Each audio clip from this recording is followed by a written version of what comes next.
Hi guys, welcome to another amazing episode of Lola's Voice. My name is Lola, and I'm your host on this channel. On this channel, we're going to be talking about something different. If you've been watching my channel, you know I talk a lot about political issues. But today we are going to be diving into a social issue that I feel very concerned about. We're going to be talking about depression, and we're going to be talking about suicide today because you know, a lot of things have been going on in the world. When I open my social media and I'm reading the news, I see people taking their own life. I see people writing about these things, and it kind of like bothers me. For those who don't know, I have a master's degree in social work. I work in the clinical setting, and just to let you know, I work with clinicians, I work with therapists. I'm a clinician myself. I'm just not licensed. So just to let you know, I am equipped to have this conversation. While I'm equipped to have this conversation, I also have a guest with me who is a licensed therapist in the state of Maryland, and we're going to be shedding more light on depression and suicide.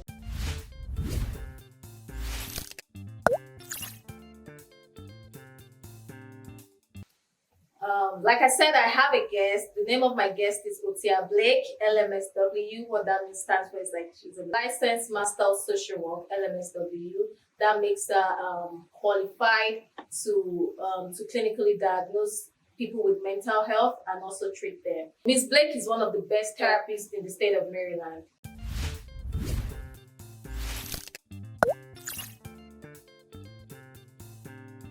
Hey, Miss Blake, thank you for agreeing to joining me on Lola's Voice today. Thank you for having me, Lola. You're welcome. You're welcome. So, like I introduced earlier on, the topic we're going to be talking about today is depression and suicide.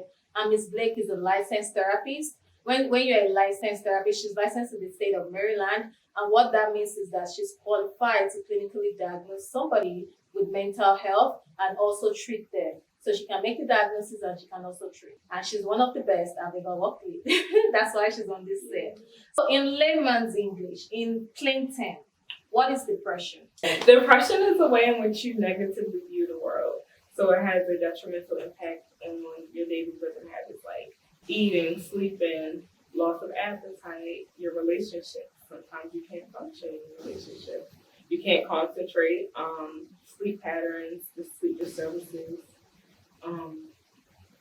feelings of inadequacy, frequent sadness, hopelessness, suicidal ideation. Okay. I think everybody kind of like understand what she just spoke about. I was gonna say thank you for that, that simple English. At the end of the day, I feel like depression is almost like a normal emotion.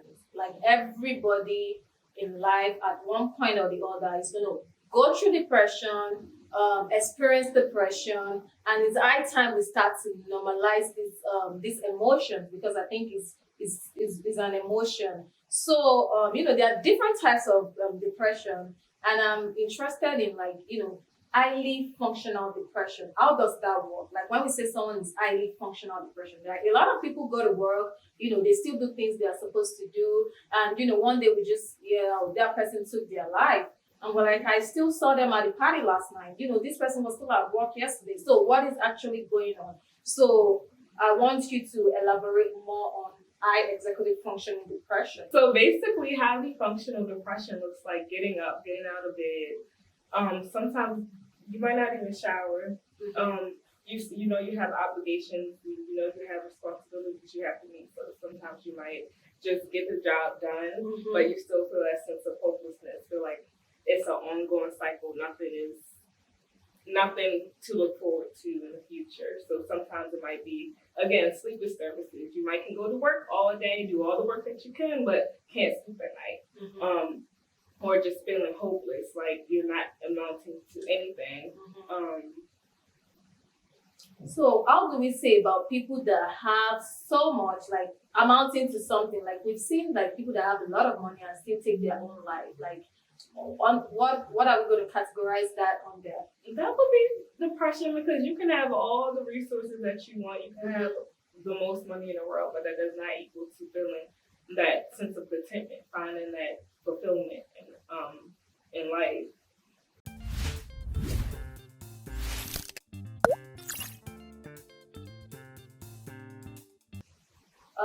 Thank you for that beautiful answer. So I have another question. I believe for depression to occur, there's always a why.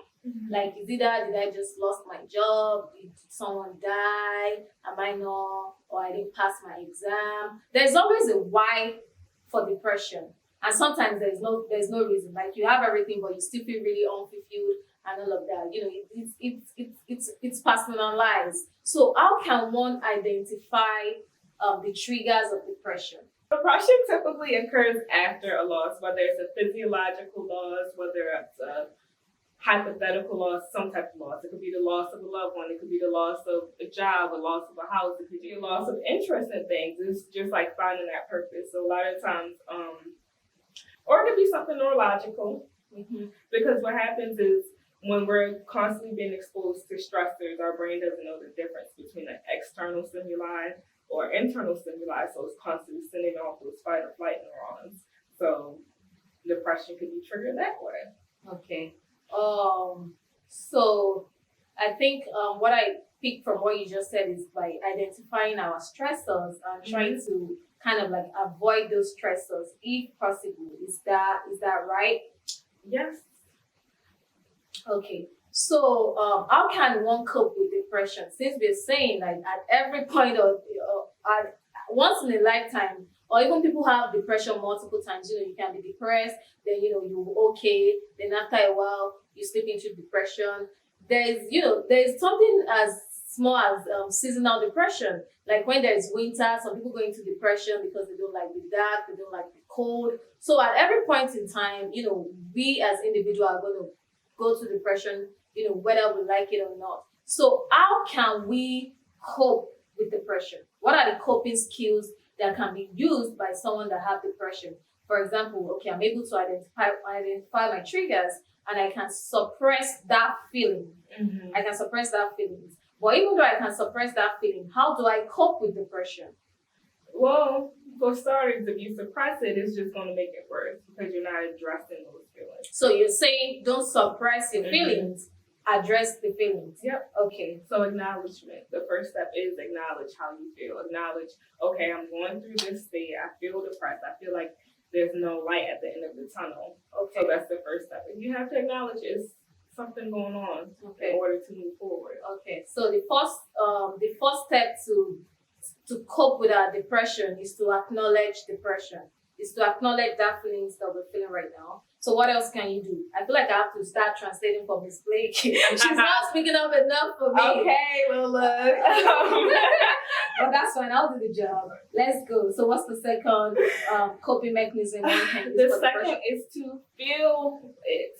Feel it physiologically. How does your body feel? Do you feel like you need to cry? Do you feel like you just need to scream, shout, do whatever you have to do to process that emotion? Feel it. Okay. Feel it. I think that was audible enough. And for me, I'm an advocate of let it out. Like, I'm an advocate of crying. Like, you don't have to cry where everybody's seeing you, where they're saying sorry. I'm telling you, the best place to cry is when you're taking a shower. Nobody's going to know. I always encourage to cry in the shower. Nobody's going to know. You got to let it out if you have to. So the first thing is acknowledge your feelings. Let it out either by crying, either by journaling, either by talking to someone, talking to a therapist, or finding someone trustworthy to talk to. Then what else? Well, you said it. Talk about it. Seek help. Seek help from mental health professionals, trained mental health professionals, because it's different than going to a friend where a friend can give you, oh, well, you should feel this type of way, or come on, you'll get out of that. But a trained mental health professional can let you know the steps to do to change that way of how you view the world and how you're feeling internally. Okay. So, we're going to talk about that later. We're going to talk about the CBT. CBT is a tool in therapy. It's called cognitive behavioral therapy, and that's what most therapies use to help people who are clinically diagnosed with therapy, where they are working on your thoughts, emotions, and it brings out the behavior, right? So your thoughts affect your feelings, and your feelings affect your behavior. So it's an ongoing cycle. It's an ongoing cycle. So that's what most clinicians use.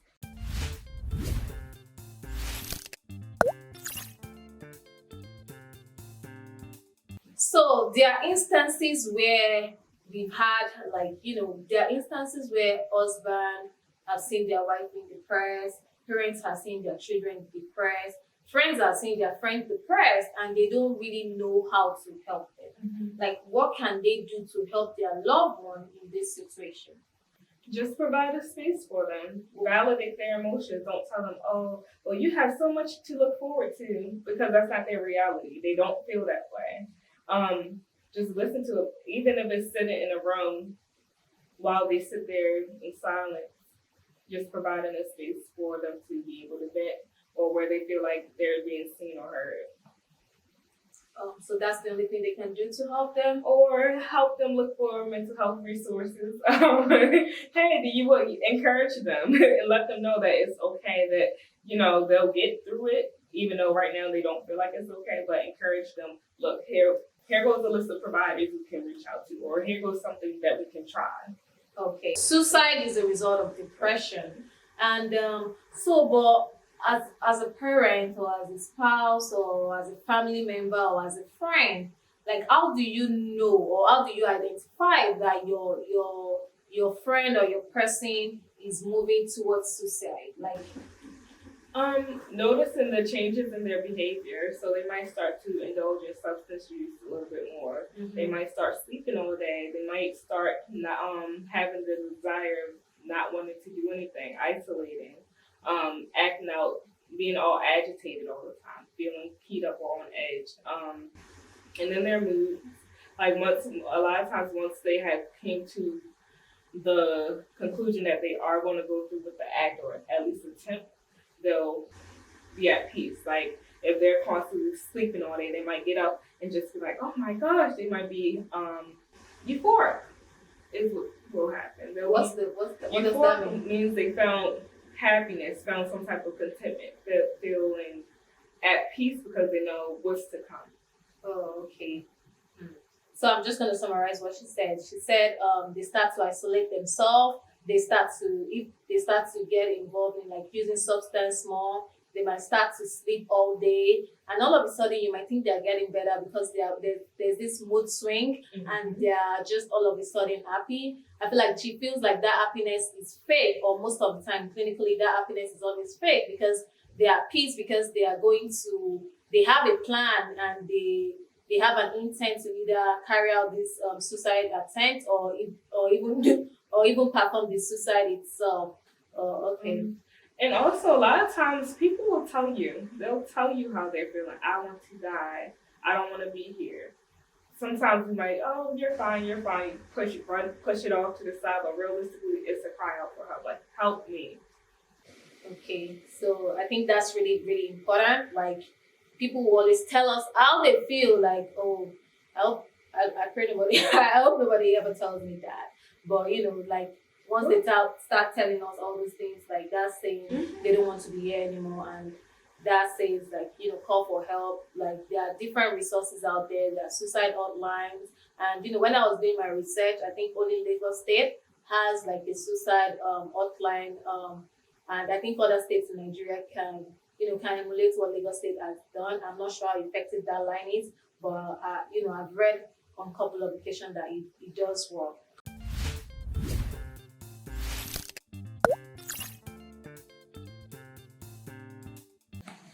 So, how do we treat depression? Like, is this something that can, I have malaria and I'm treated and I'm fine? Like, can I be, a lot of people think that it can never be better. I think, it gets better. So, how do you treat depression? And do people come out of depression? Absolutely. People come out of depression all the time because, again, that depressive state is just a point of time. You're constantly evolving. We treat it with cognitive behavioral therapy, which is, again, the way in which you view the world. How can we change the way that, okay, all this negative stuff is happening to me, which is making me feel this way, which is making me hopeless, or act this way, or act as though there's no hope, there's no silver lining. So cognitive will treat, most therapists treat depression with cognitive behavioral therapy, or the last resort is medication, because sometimes medication it helps because depression can also be neurological. So sometimes medication helps alleviate the fight or flight neurons that our brain is constantly sending off to try to defend yourself against the depression. Because again, it's identifying depression as a perceived threat. It does not know the difference. So, Okay. So the only treatment we know is CBD, and it can be given by only a licensed therapist can, you know, can use CBT to treat depression. So what are people that don't have, I think there's scarcity of therapists, in America. I don't know of Nigeria, but I think in Nigeria too, there should be scarcity because in the last 4 months, I don't know, I've been looking for therapists everywhere and I haven't been able to find. So what can people do in the absence of, I know therapy is the first thing, I encourage people to go to therapy. I know therapy is the first result. But in the absence of therapy doesn't come cheap. It's not cheap. mm-hmm. In the absence, and if you don't have insurance to cover your therapy treatment and all of that. So in the absence of not having access to therapies or medication or all these things, what can people do? So again, journal about it, talk about it to someone. A lot of people turn to religious practices as a outlet to deal with depression. I know a lot of times, 9 times out of 10, especially in the Black community, I don't know about the African community, it's always pray about it, you have nothing to be sad about. Yes, you pray about it, but how can you overcome what you're going through? Mm-hmm. You talk about it to someone. Okay, what are the solutions? What is the answer to overcoming this depression? How can we come to overcome this? Okay. So in summary, basically, find someone to talk to. Mm-hmm. If you are not the type of person that talk, it's okay to journal. It's okay to write things down. I write things down a lot. Everything. So I write things down a lot, and that's kind of helpful. Talk to someone.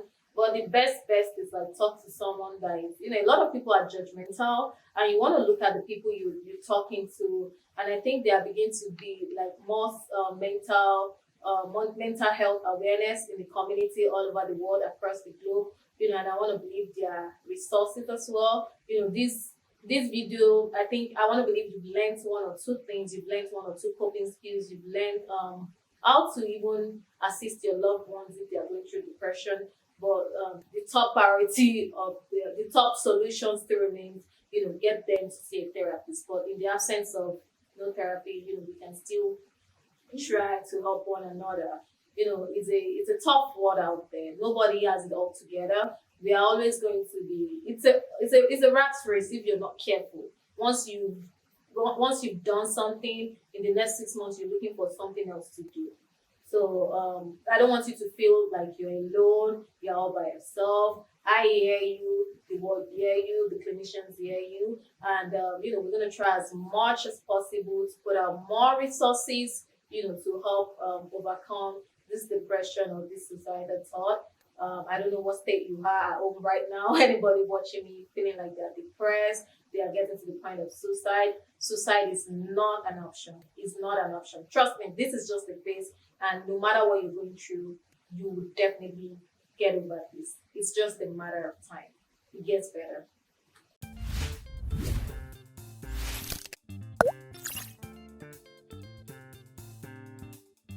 Thank you very much for joining me on Lola's Voice today. If you're watching me for the very first time, you're welcome. And if you're back to watching me, you already know you are the most valuable. You guys are the most valuable player of the season. And if you like this episode, you feel free to like, feel free to subscribe, feel free to share. And I hope you really and sincerely learned, 1 or 2 things. If you have any questions, you can put them in the comment section. I'll be in the comment section to read and answer, as many questions as possible.